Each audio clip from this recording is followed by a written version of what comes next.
Hello again. It's been a little while, but I finally got something that I think is working pretty good for the Nether grid here. What I have here is a 8x8 grid of item frames, and the maps here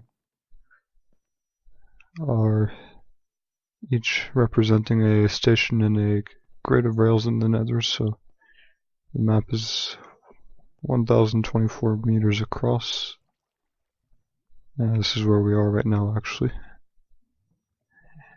And each station is 128 meters apart in the Nether. So, as you can see, I only have 2 columns of the maps pretty much done, but I think it's enough to show how well it does work.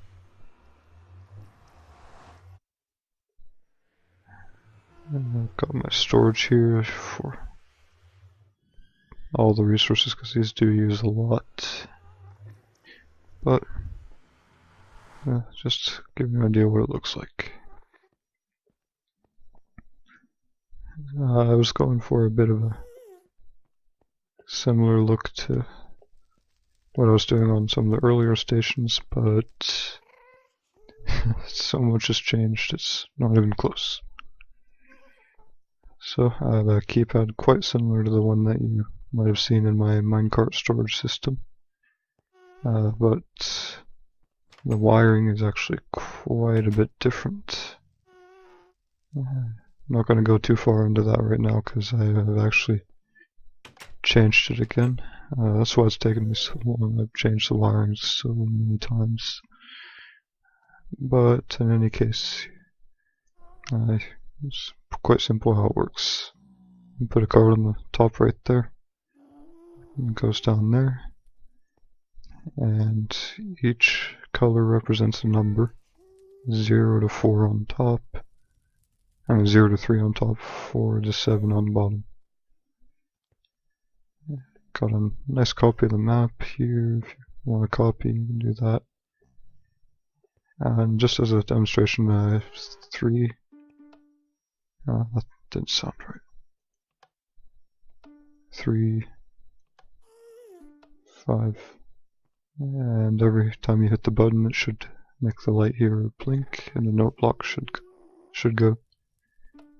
So if you don't see it both times, or hear the note block, it's not going to work. We are actually already at 35, which is orange-green. So you get in, spits you right back out here. It's kind of not all that useful, but it's nice to see that it does work. Now, there's a little bit of a heavier trip here. 33 is the orange and 0 is the black. And that is to spawn. We're right now at Oaky Island. That's what we're calling this place. So you get in and you're on your way. So generally takes me about a day or 2 to get a station added to the grid. But since I was changing things every single time I changed, I had to go through all the stations, and I actually only have about 8 of them built. But now that I finally think I settled on a design, I can add more to the grid pretty easily. And this is working in 1.5 here. I have 30 frames just because I capped it, and the grid is 8x8. I was centered on Oaky Island because that's where we were building most of our stuff. You can kind of see I built it down lower so you can get a nice view in some of the strips. Also, I get a lot of glowstone when I build them this way. Fortress down there. And this server really is quite empty. No one's ever on here to use this crazy grid, but I'll build it anyway. So, a couple minutes later, you come here, you're at station 30. That's good because that's where I told it to go.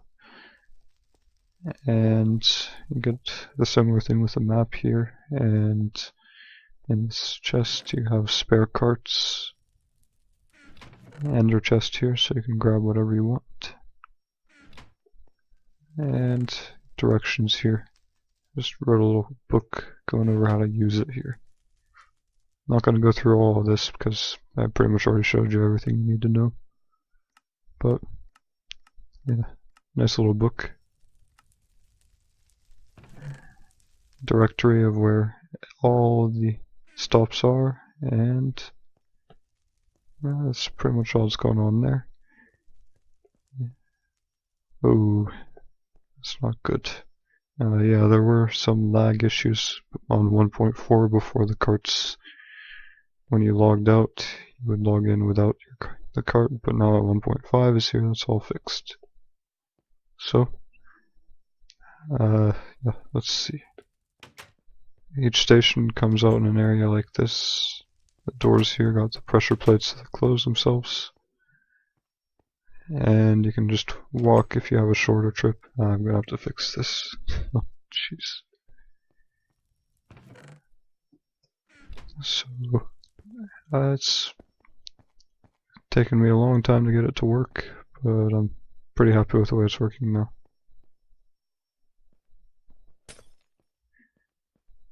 Okay.